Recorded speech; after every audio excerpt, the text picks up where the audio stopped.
Vai pamanīji, ka Luigi cieš no nopietna garīga traucējuma, vai tu zini skumjo patiesību par Donkiju Kongu? Un vai tu zini, kāpēc Pīča patiesībā iemīlējās Mario? Lūk, draugi, šīs ir lietas, ko tikai pieaugušie pamanīja Super Mario filmā. Luigi cieš no trauksmes. Visas filmas garumā Luigi ir diezgan bailīgs un varētu teikt gļēvs. Mazajiem tas vienkārši šķiet smieklīgi. Bet, ja rūpīgi analizēsi Luigi uzvedību, sapratīsi, ka patiesībā viņš cieš no trauksmes.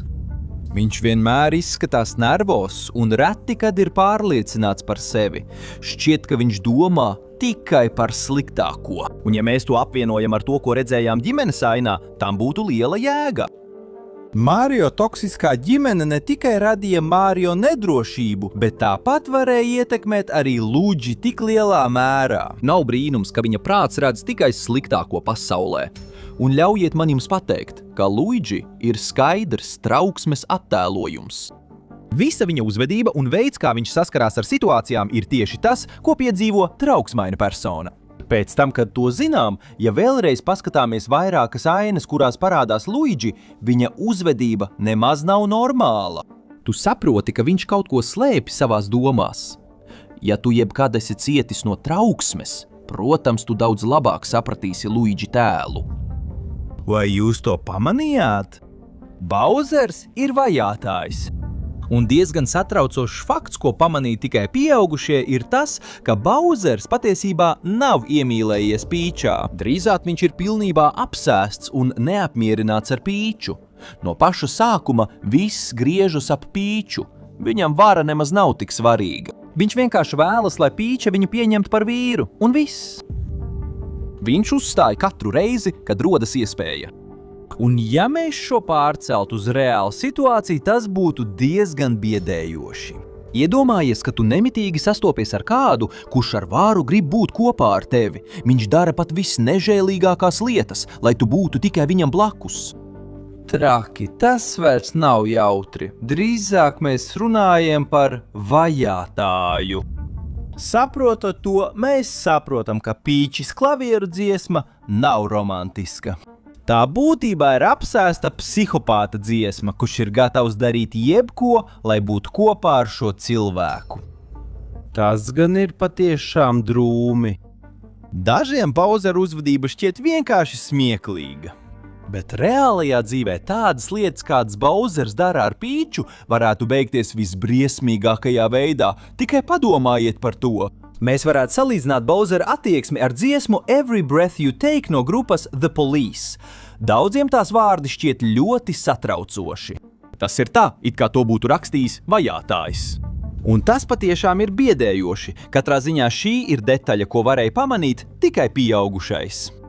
Pīča iemīlēja Mario, jo viņai nebija citu iespēju. Videospēlēs mums nekad nebija izskaidrots, kā darbojas pasaules Mario spēlēs. Mēs vienkārši parādījāmies, lai savāktu zvaigznes, uzvarētu Bowseru un izglābtu princesi. Protams, beigās Mario tika atalgots ar Pīčas buču uz deguna, bet ar filmu tas viss mainās. Mums liek saprast, ka Pīča kopš bērnības nekad nav miedarbojusies ar citu cilvēku.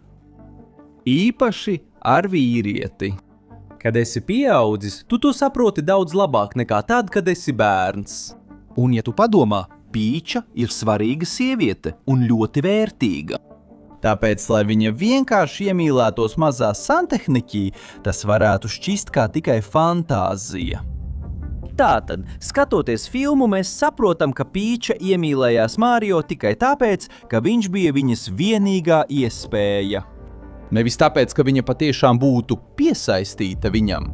Tagad daži varētu jautāt, kāpēc tad viņa neiemīlējās Luigi? Ja salīdzinām Mario ar Luigi, Mario ir daudz drosmīgāks, nobriedušāks, bet īpaši svarīgi. Viņš bija tas, ar kuru Pīča visvairāk pavadīja laiku, un tas pats varētu attiekties uz Luigi un princesi Deiziju. Kas patiesībā var izklausīties ļoti skumji, bet tā ir realitāte, ko spēj saprast tikai pieaugušie. Vai Krenkijs Kongs ir slikts tēvs? No paša pirmā brīža, kad parādās Krenkijs, viņa attieksme pret savu dēlu Donkiju Kongu ir vēsa un ļoti atturīga. Viņš neizskatās pēc tēva, kurš būtu lepns par savu dēlu, pat ne tad, kad Donkijs Kongs izdara kaut ko pārsteidzošu. Viņš vienkārši skatās uz viņu tā, it kā tas būtu kaut kas parasts. Un tad jūs varētu jautāt, vai tas padara viņu par sliktu tēvu? Nu, draugi, patiesībā viņa rīcība radīja Donkijam Kongam lielu traumu. Tā kā viņš neizrādīja sajūsmu vai neapsveica Donkiju Kongu par viņa sasniegumiem, Donkijs Kongs sāka uzvesties pārspīlēti, lai pievērstu viņa uzmanību. Viņa tēvs ir tik prasīgs un stingrs, ka praktiski iznīcina Donkiju Kongu no iekšpuses. Tas izskaidro, kāpēc Donkijs Kongs ir tik pārspīlēts un iedomīgs, kad mēs viņu pirmo reizi redzam cīņā ar Mario. Viņš to nedara tāpēc, lai iespaidotu visus. Viņš to dara tāpēc, ka vēlas sava tēva atzinību. Tāpēc pēc tam, kad Mario viņu uzvar, Donkijs Kongs viņu ienīst tādā veidā, kam daudzi neredz jēgu, jo tagad visa uzmanība ir pievērsta Mario un Pīčai. Tas filmā bija tik smalki parādīts, ka daudzi to pat nepamanīja. Tikai pieaugušie, kuri ir piedzīvojuši ko līdzīgu. Ģimenes aina. No pirmā acu uzmetiena vakariņu aina ar Mario šķiet pavisam normāla, pat bērniem tā ir smieklīga. Taču tikai pieaugušie pamanīja, ka tā nav vienkārši ģimenes sanākšana, bet gan diezgan nežēlīga tiesa par Mario. Ja ieklausās, var dzirdēt visu, ko viņam saka. Tās ir tikai izsmiešana un kritika, kas nemaz nav labvēlīga vai pozitīva, lai palīdzētu Mario. Izskatās, ka viņi vienkārši vēlas viņu pazemot. Pat viņa paša tēvs netic, ka Mario kaut ko sasniegs savā dzīvē. Visnežēlīgākais ir tas, ka Mario pacieš to, it kā viņš jau būtu pieradis, ka par viņu katru dienu ņirgājas. Tātad ar šo ainu mums vienkārši lika saprast, ka Mario ģimenes attiecības ir diezgan toksiskas. Un Mario, diemžēl, to uztver kā kaut ko normālu. Viņam nav neviena cita atbalsta, izņemot viņa brāli Luigi.